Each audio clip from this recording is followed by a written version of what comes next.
When I was a young boy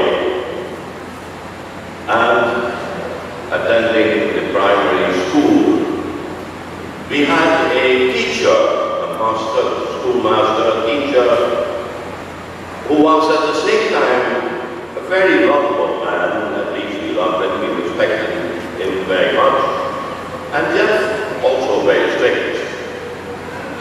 At one time he was called away from the class, and he said to us, "Boys, I have to go away for a few minutes, but mind you, make sure that you are,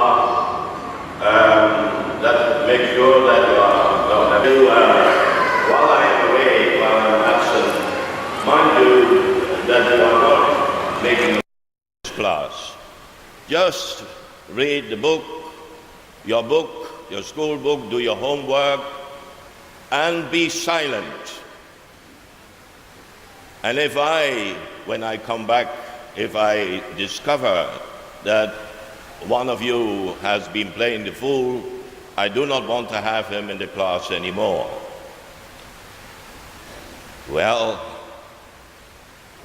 the warning of the teacher was ringing in our ears, and for quite some time there was a deep silence in our class. Everybody was afraid to trespass. But after some time, you know how it goes, you heard one boy say, and another one was sighing. And so gradually the tension was relaxed, and there was a whispering, and there was a sniggering, and there was a laughing, and at the end the class was in total chaos.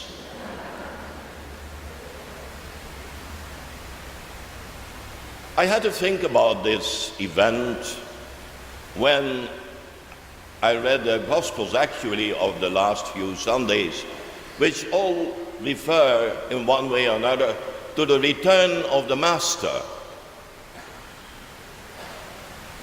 And you can say the early Christians took that word very seriously. They took that word very seriously. Not so much as we do it. Sometimes we say, well, we'll take my time. When the bridge comes, we'll cross it, you know. They took it very seriously. The presence of Jesus was still very deeply felt in their midst through the Spirit. And the return of the Master was expected very much. And so they were zealous. They were very zealous. Many of them, they say 100,000 more, millions, some say millions. It's difficult to make an estimation over the years of 250 years of persecution, how many people exactly died, but it must have been a gigantic number for Christianity. Almost as a matter of fact. And they were zealous also in the way they lived. They changed the whole culture of the Roman Empire. The Roman Empire was in many respects for them countercultural. You know, they had to bring in a whole new way of thinking about the dignity of man, about the dignity of marriage, about the dignity of work, about the dignity of slavery, of the slaves who were an instrument in the hands of the master, about God himself, of course, first of all, and they were persecuted. Many died as martyrs. And there was an intense longing for the coming of the Master. Come, Lord Jesus, come. Maranatha. Come, Lord Jesus, come. The last words of the Bible, a sigh of desire.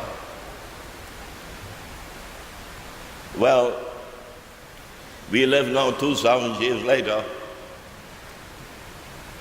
and our church has gone through many experiences, many ups and downs, nights and crises, also good points, moments of elation, and we have grown certainly in experience and certainly in number.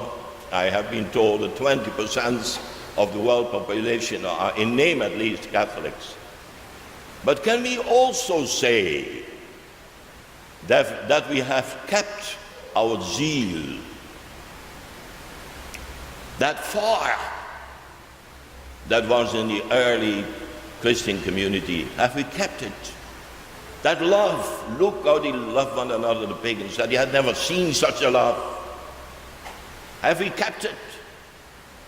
Is it still there? Yes, in some it is there, in some movements it is there, but across the board, by and large, is it not so that we are called a sleeping giant?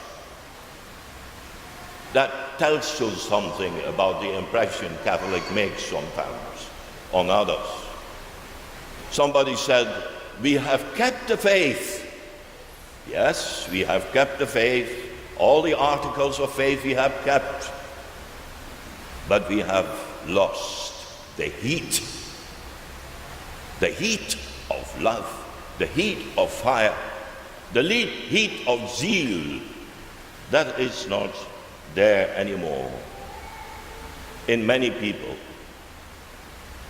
And so, in our church, almost as a counterpoint, a counter-theme, there is, in the last, say, 80, 100 years, maybe even more, a deep longing for renewal, to find back that beginning zeal. It was the underlying inspiration of the Vatican Council II, which was initiated by Pope John the 23rd, who cried out, as we are told, when he opened the windows, "Adjuramento, let the church be opened up. Away with these stuffy things, these suffocating things which make our church look so, you know what I mean, mediocre." So in that sense he started the Vatican Council II. And after him, and the Vatican Council II didn't deliver the goods really, not really, because for many reasons things became disappointing, but that longing for renewal remained.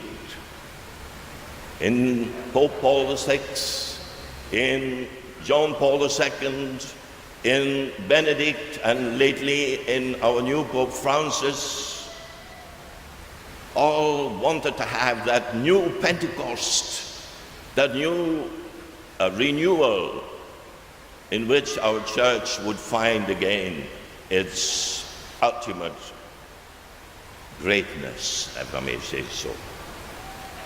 And our own Bishop, William Goh, also speaks about that renewal. He calls it is basically now passed on or advertised under the name a new evangelization, a church of new evangelization. And you want every parish to have an office of new evangelization. And we in our church, here in the parish, we also have in our modest way tried our best already for many years, beginning with Father Rankins, as far as I know, to bring about that renewal in the NCCs,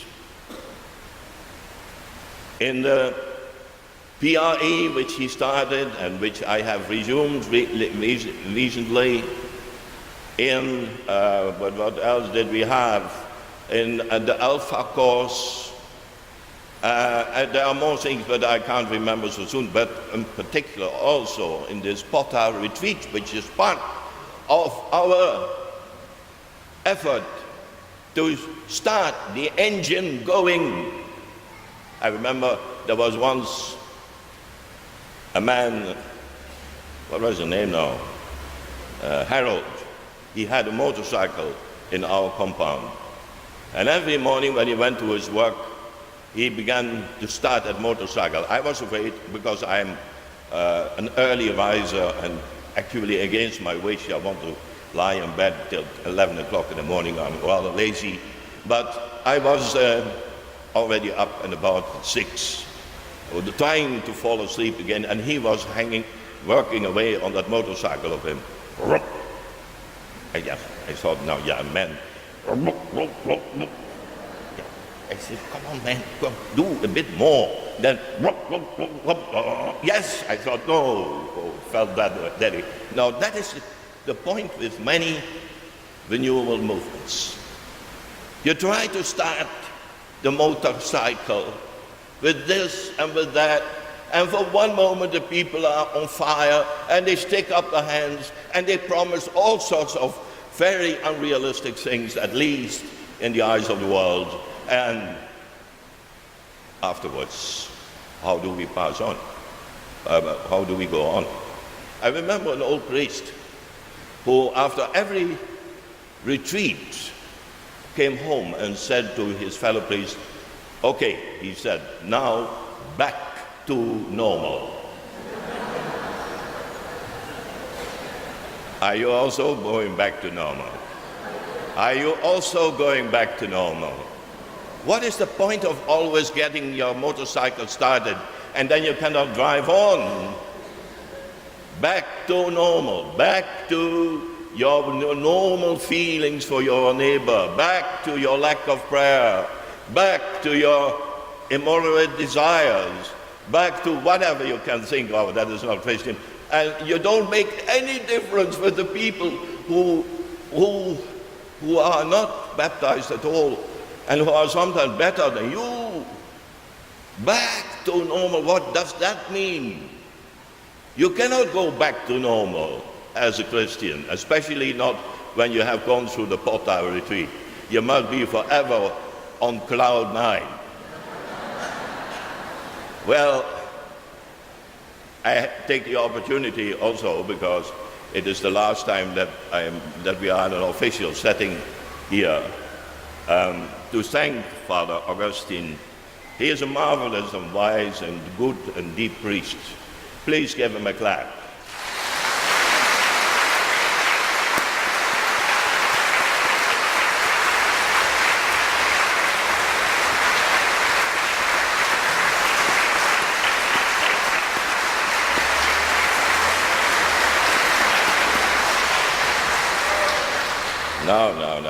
No. Well, he deserves it. But also the rest of his team, in particular also the music ministry, which is very moderate, very limited in manpower and woman power. There's only one man and one woman. And whatever you call it, a keyboard, and that's all. But what they do with it is so beautiful. They also make their own melodies, as far as I can see or hear, and it is very beautiful. But they don't know, they are not here, so you can give them a clap also.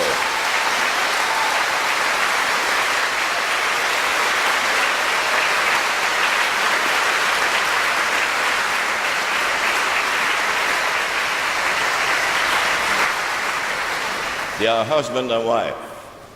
I think the last time in the Pota retreat they were still engaged, but it is now they are husband and wife, so they make progress. Anyway, also of course, for all the other helpers in this retreat, and I would like to single out in particular our organizing team, which is basically from our own parish.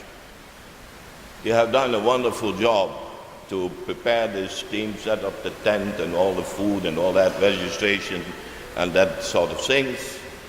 Yesterday evening, to my utter embarrassment, people came to me to thank me for the way I had managed this retreat. I had to be honest, I said, I have not done anything about it. I have not done anything about it. because I like other people to work for me. This is the new style of priesthood. We call it the participatory church. Yes, in a sense, I think this is good.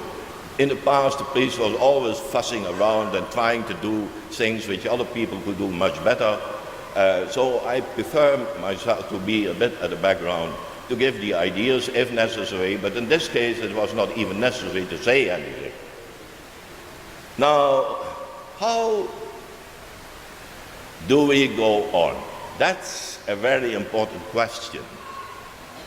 We in our church, of course, are not so soon hoodwinked by the fact that you clap and you sing. We have learned our lesson, and so we try to make some kind of follow-up. In the PIE, only one signed up so far. That's already a bad sign. That's a bad sign. It means that you are actually coming only once in a blue moon. But we don't want you to come once in a blue moon. We want you to be constantly on a higher level of being together, of being in community, of coming back to the early spirit of Christianity. That is what we want. That's what we want, and that's what you should want too. We must have a totally different church if we want to make any impression on the world, if we want to go out and to be the light of the world. I inform you that in this way you cannot really be very effective. The people must see that we are different because we are inspired by the Spirit who blows his wind in the old bark we have of the Catholic Church. We are so well equipped. We have the sacraments, we have everything, the Pope, we have the truth, but we don't have wind from time to time. We are in the doldrums, you know. The wind should blow us so that we may go at breakneck speed through the ocean of this world. People should look at us and say, ah, how they love one another. That is all the time, that is everlasting. People don't love one another. They are not unselfish. People are evil to a certain extent, not totally, but to a certain extent they are evil. And we are the messengers of a new kind of world. That is what we have to do with the 20% of Catholics in the world. And do we do it? And even in our parish, because don't let us talk all the time about the whole world, we cannot change the whole world, but take our own parish. We are loose ends sometimes, loose ends. Look at one another next to you and say, look, brother, I love you. Like St. John says, Jesus gave his life for us. And so, brothers, we must give our life for one another. Are you doing that? Are you willing to do that? Is there anything in you that says, yes, that is what I am trying to do? No, you find that that is romantic talk. You find that we are going over the top if we're saying these kind of things. But that was what Christianity was originally. And that is what we want to recover. So, because it will, by the way, don't think that it will make you unhappy. Once you live in this world of love, you will be terribly happy. You are very often now unhappy. I hear confessions. I know quite a lot of you. I have been with you for 40 years. Many times I have been the shoulder you were crying on. Sob, sob, sob, sob. I said, is this glad tidings? Are we the glad church? He is not nice to me, she is not nice to me, this, that, that. Live your Christian faith and you will become happy. A guaranteed way of becoming happy. Good news. Now, my dear friends, to cap it off, we also here in our church want to do something concrete to continue How do we continue? No, well, the PIE is one of our attempts. You can say, there he is again with the PIE, but we don't have anything better. If you know something better, tell me, I will try to do it. But you don't know. So the PIE, for instance, and maybe that office for new evangelization we will start, and we will have in the future a new Monday, every Monday for the parish evening, that everybody who feels like mingling with the parishioners can come and eat and have some kind of light program that hopefully brings some kind of bonding in our midst. And there might be more ways. We have to think about it. Dear friends, we are preparing ourselves for Christmas. And Christmas is not just only a question of something that happened long ago, also that, but that happened long ago is the past. Christ is not only supposed to be born 2,000 years ago, he is to be born in our own hearts. A new Christmas, a new Pentecost and a new Christmas we need, where Christ can again take flesh and blood in the community of the Christians of today, so that the world may see that he is our salvation. And let us then prepare ourselves for this feast in this particular spirit of renewal of ourselves and renewal of our community as such. I wanted to say Happy Christmas, but that is a bit too early. You still have to work for it. And anyway, never mind. Bye-bye.